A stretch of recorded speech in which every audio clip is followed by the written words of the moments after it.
focus on Christina. Yeah, thanks.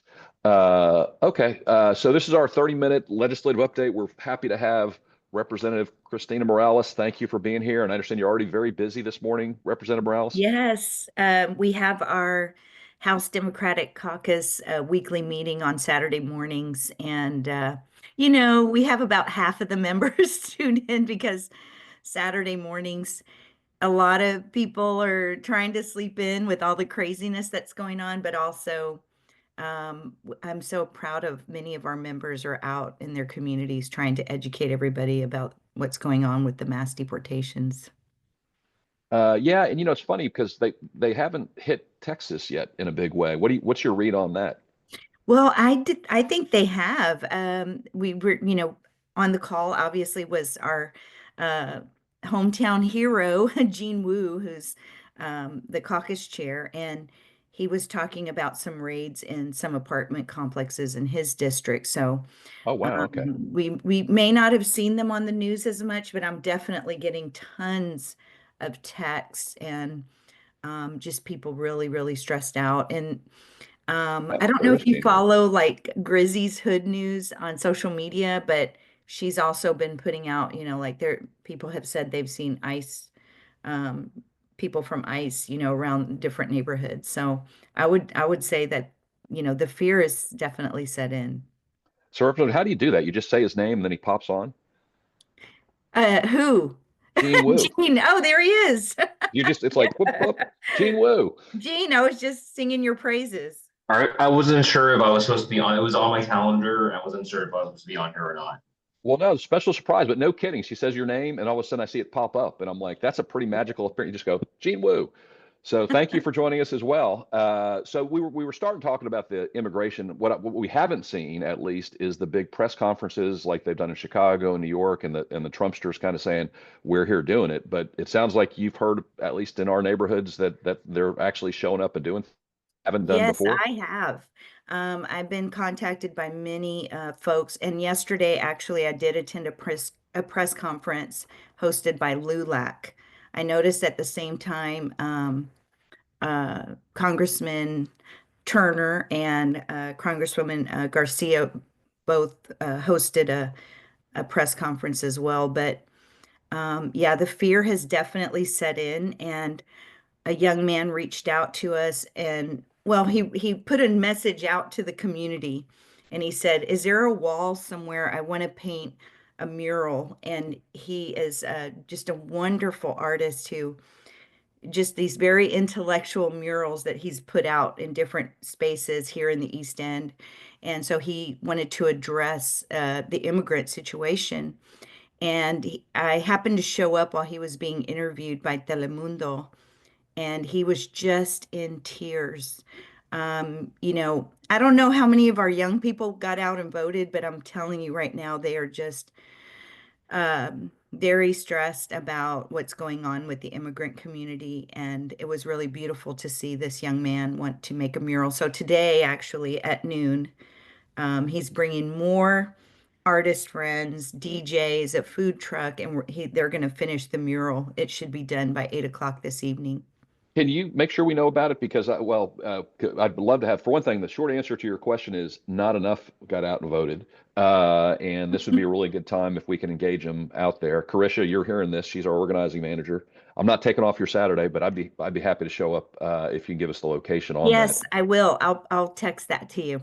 Because that's kind of the thing we're trying to do. And so I'll cap, and by the way, Representative, you're always welcome to sign on. And this is actually up on our YouTube, and we've actually had a good number of downloads. So this is something people can hear now, as well as have an opportunity to listen to during the week on what's going on.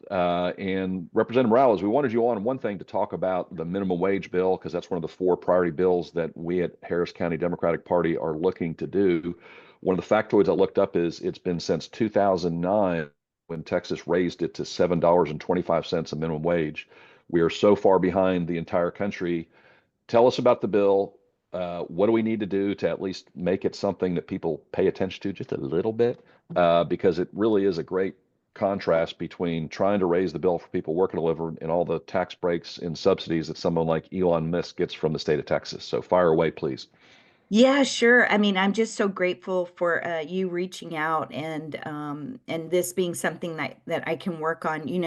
My family has a history in Houston of connecting immigrant communities to jobs. And I don't know if you know this, our family started the first Spanish language radio station in the entire Gulf Coast. It happened to be here in Houston. It was called KLVL La Voz Latina. And through this radio station, Spanish speakers were connected to um, jobs that English speakers had available. And it was really a beautiful thing. And so I think that really contributed to our economy and why Houston is just the big bustling city that it is, and as resilient as it is because we're so diverse. But the sad reality is that, a lot of our Spanish speaking friends are making minimum wage. I will never forget when I first became a legislator that um, I went and spoke out with the union because one of the women working at the airport was only being paid 7.25 an hour, and she had worked there for 25 years or some crazy number. And it was mind blowing. And we just cannot allow this to happen in our community, in our big city where it's expensive to live. It can't happen in our state and certainly not in our nation. So, Oh, can I very pause? proud. Actually, especially given how expensive eggs are during the Trump regime. Right? I mean, it is just outrageous. And just the cost of I mean, having a place to live, so, we've heard a lot, and I know you have especially, that we didn't focus on working family issues, and during our campaign that we were so focused on abortion and LGBTQ, which, that those are the reasons I get out and vote. But uh, sometimes we're disconnected from what the reality is. People can't afford to buy eggs, and it's just really heartbreaking. And we're seeing it, and so just really proud to carry this bill. As you mentioned, it hasn't been raised since 2009. We're still waiting for the bill to come back from Ledge Council. We've already provided, what we've um, seen, but our bill will tie minimum wage to the cost of living. So it will increase as the cost of living goes up because, we could say it should be $15 an hour, but we've got to look at what the cost of living increases are going to be and make sure that minimum wage is keeping up with that on a regular basis. So we're still a little bit in the planning phase, but we're definitely going to push for that and use the Republicans' talking point of the cost of living to help get in those conversations with those people who need to help us vote on this and get it through. Okay, well, thank you. And by the way, Joseph Lockett already had a comment about, tying it to the cost of living. And I think that's something that hasn't been recently tried in Texas, which is one of the reasons, from a party standpoint and asking you to get engaged in our community, it made sense because the other advantage of that is we don't have to go beg the legislature to raise it every 2 years if it's automatically adjusted as prices go up. Absolutely. And we see that with our teachers, our retired teachers. They don't see a cost of living increase regularly as they should. And so it should be tied to inflation. And so that's what we're hoping that we can get through. It makes common sense. A lot of the bills that I've proposed for this session are just very common sense bills, and we're hoping that we can make them bipartisan and get them passed. Well, before I go on to kind of ask how that might happen, because I know it's not easy for Democrat, no matter how communist, no matter fair, no matter how much really should happen to get passed. Dave Anderson had asked to put the date, time, and location in the chat of the mural. If it's going on today, is what he's Oh, doing. Yeah. yes. Okay. So one of the things and I'm trying to try and do two things at once, but practically that'll end up in one of the House committees. Is it makes sense? I mean, getting a hearing kind of depends on what I committee chair, but from one thing I understand, the Democrats I guess I would, what would you call what happened in the speaker race? Was that a victory? Was that what was that, Representative?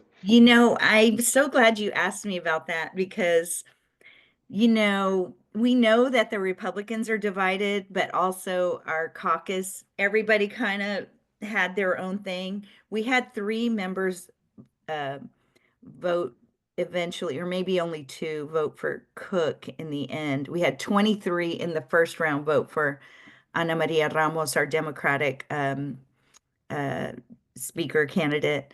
And then, many voted for Burrows from the very beginning. I voted for neither. I was one of the 10, 9 or 10, depending on how you look at it, that P and V'd the vote is what we call it. And that's just present, not voting. That So sounds painful.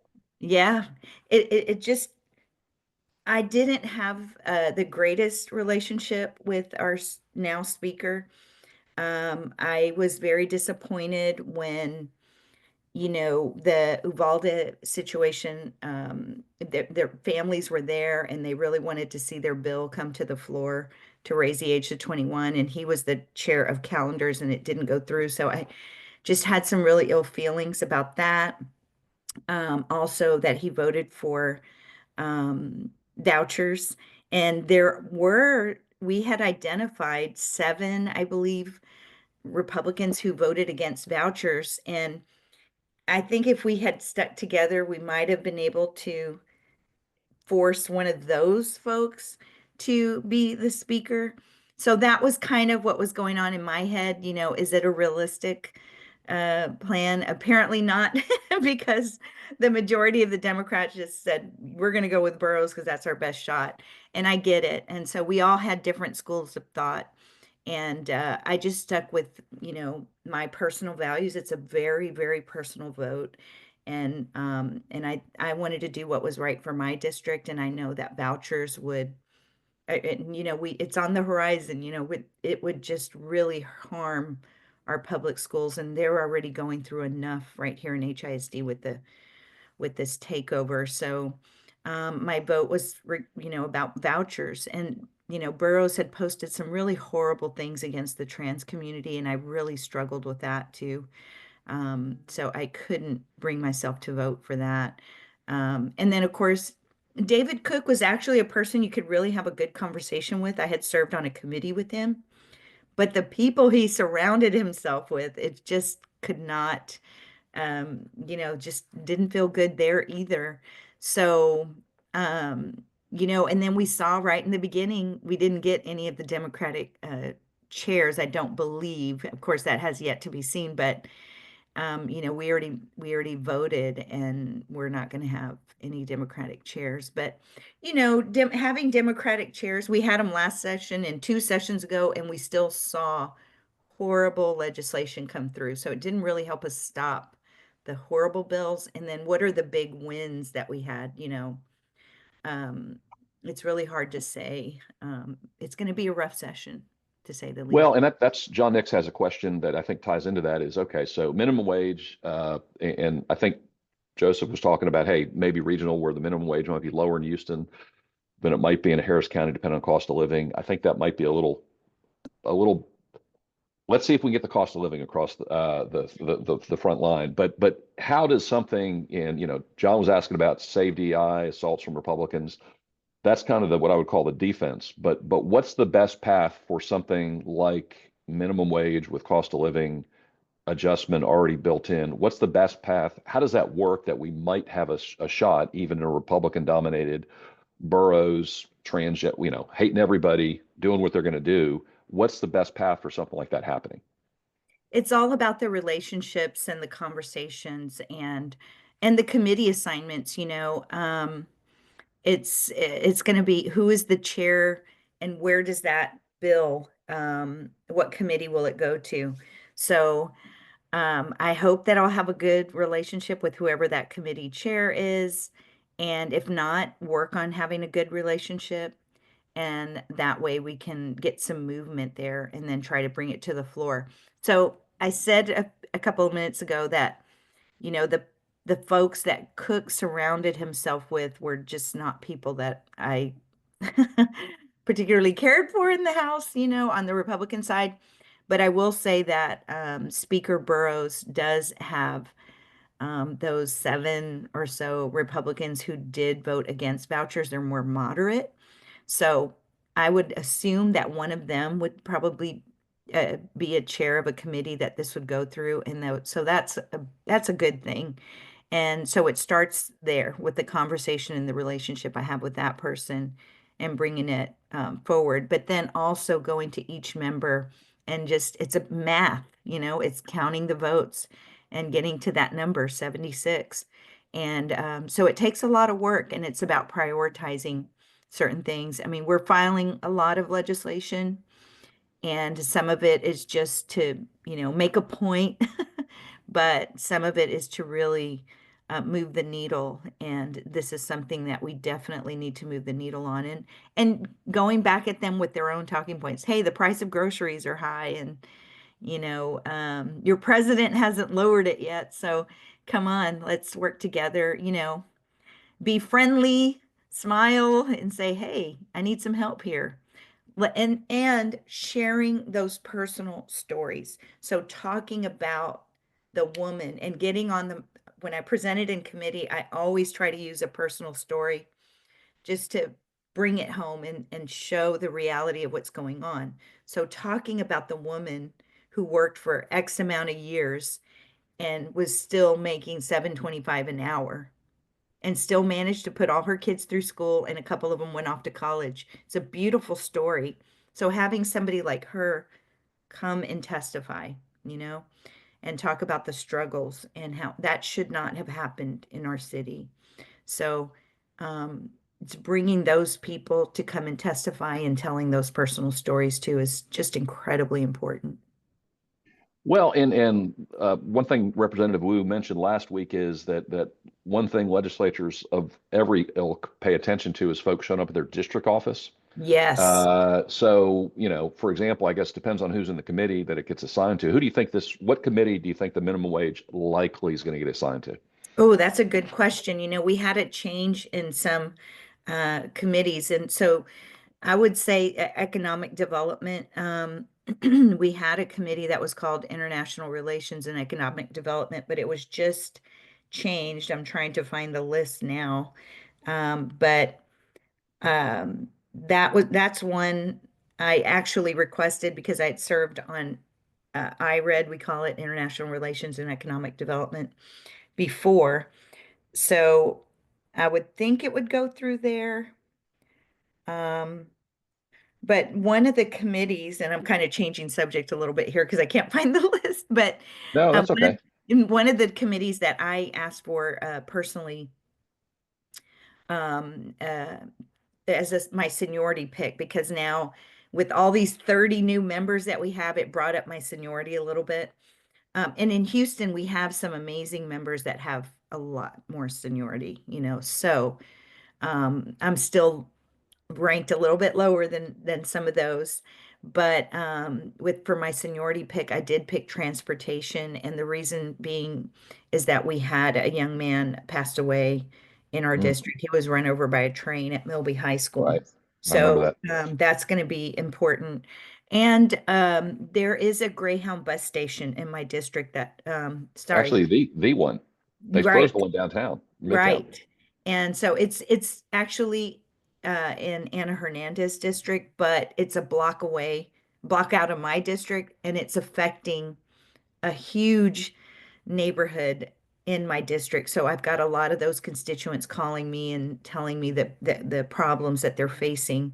And what I'm really worried about is a school that's half a mile away and kids walking home from school past that bus Mm, station where you have former incarcerated individuals being dropped off. And listen, I'm all about second chances for people, but do we really want to drop off formerly incarcerated folks near an elementary school? So we're working on a couple of pieces of legislation regarding the Greyhound and supporting railroad transportation and grade separation for kids that live near these train tracks and really are in these hazardous conditions. So hoping to see some movement there. And I thought transportation would be a nice fit. So hoping for that, but we also picked some other good ones. There's a new committee that I can't find the list, but it's like the Doge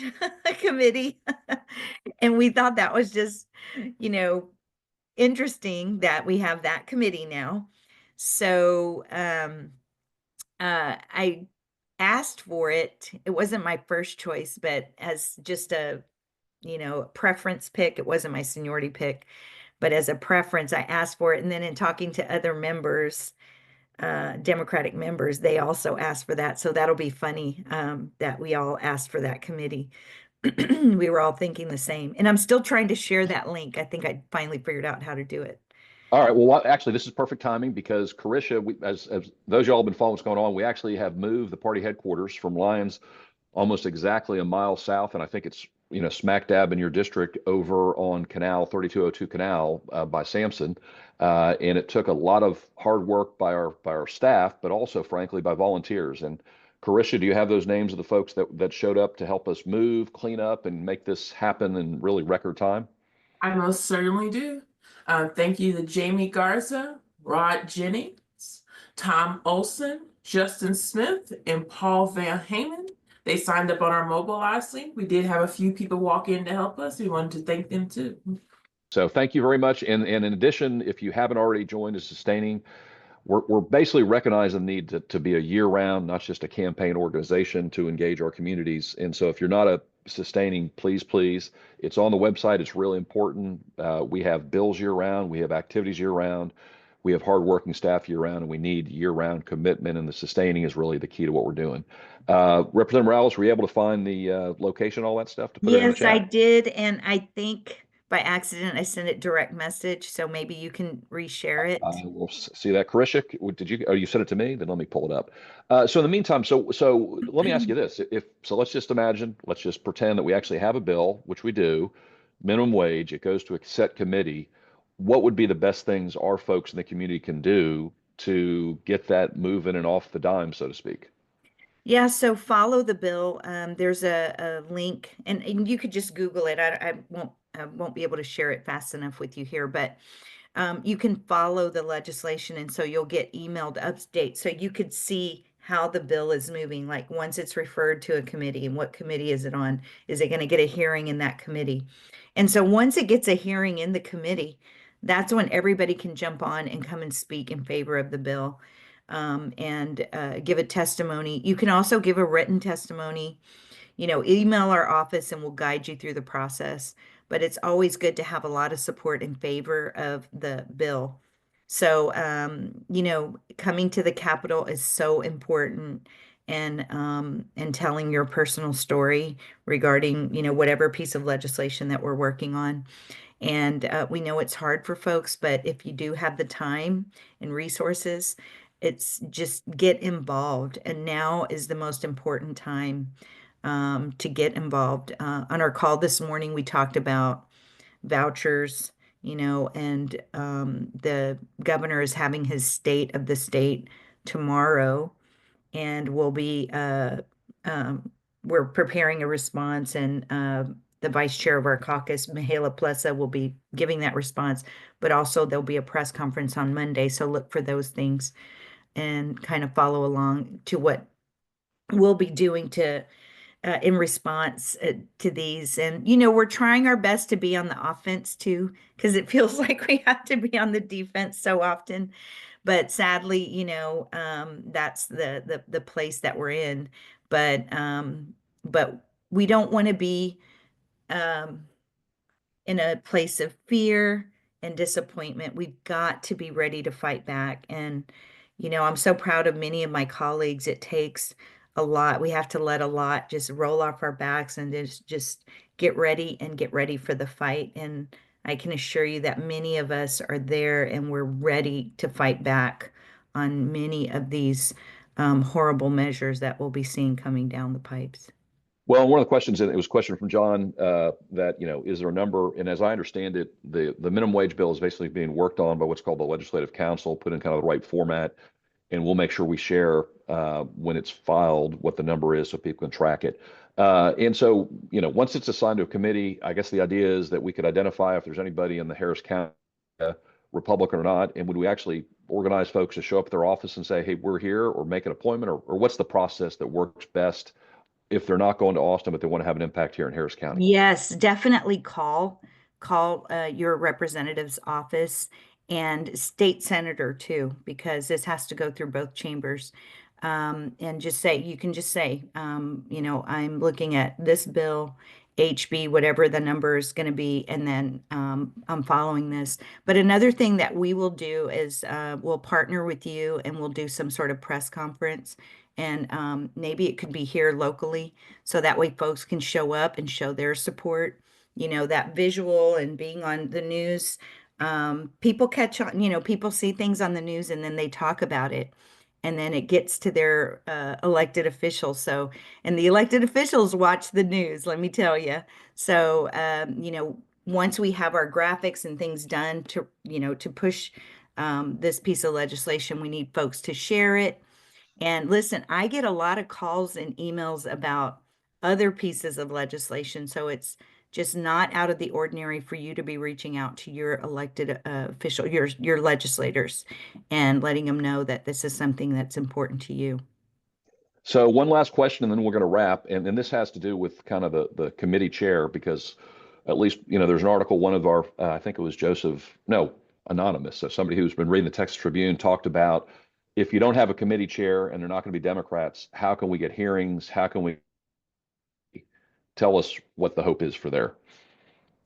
Yeah, I mean, it's going to be, we're in a difficult place. But what is our goal? Is it to stop the terrible measures that are coming through, or is it to pass a mud bill, a smaller bill? So, it's all going to be about the relationships that we have with those committee chairs, and they will be people who have been around the Capitol for a little while, and it's going to be really hard for them to just totally ignore us. So it's a good question, and it is very true that without having Democrats as chairs, Victoria Nyave was one of the chairs last session, and she was able to kill a lot of legislation that went through her committee. And it was publicized, and the Republicans hated that she did that. She's no longer a colleague because she ran for Senate and it was unsuccessful. But yeah, that it would have been great to have Democratic chairs. But when we were interviewing Cook, the 23 of us that did not vote, that voted for Ana Maria Ramos in the beginning, we asked both candidates, will you have Democratic chairs? And neither one could answer the question. So we knew that this was something that was going to happen. It was inevitable. Got it. Well, thank you. I'm going to ask you one, and by the way, I'm still not seeing it in the chat. Do you have that? Can you read us where the location is? Okay, let's see. Yes, it is going to be at 111 North Ennis Street. And here we go. And it is, there we go. I think I got it now. All right. Bingo. There you go. North Ennis Yeah, Street. so 111 North Ennis Street. It starts at noon. It goes probably until 8. He says we'll probably finish before 8 o'clock. This passionate artist, his nickname is Meaner, and he's done some other amazing work around our city. And listen, as Latinos, we're very cultural, and art is so important to our community. And so this is his way of expressing his support for our immigrant community. So we'd really love to see anybody who can come by between 12 and 8 today would be very, very awesome. Thank you. And one quick answer, that the next week, 10 a.m., that's going to be basically preparing the packages for distribution, and we're working with partners. And by the way, for all those who call and those watching this later, if you've got volunteer opportunities in the community that, you need folks, we were able to get, I think, 30, 35 folks out there on Saturday. We hope to have more next week at the party headquarters. tell us, because we're going to do at least one a month going forward, where we're going to be Democrats in action, actually doing things that make a difference out there. With that, Representative Morales, what else do you want to share? And thank you for doing this. Last thoughts, closing thoughts. Are you feeling in a Paul, good mood? How you feeling? yes, I am. I'm ready to fight back. I'm hoping that we get organized and we flip a lot of seats next time around, and follow our social media and listen, send us good vibes, prayers, because we're going to need them. Thank you. And I forgot one other thing. Thank you, Carisha. Next Saturday, we got a lot of stuff going next Saturday, February 8th at Willow Avenue Baptist Church. It's also going to be available on webinar, so you can watch from the comfort of your home, is the forum for the Texas Democratic Party chair candidates, including our former HCDP chair, Lily Schechter. So if you're interested on who might be online and want to make sure you have an opportunity to see who our next statewide chair, Willow Avenue Baptist Church next Saturday, 2 o'clock, available by webinar. The links for registration for in-person and webinar are out there. Thank you very much. We will see you next week, and thanks everybody for keeping up the fight.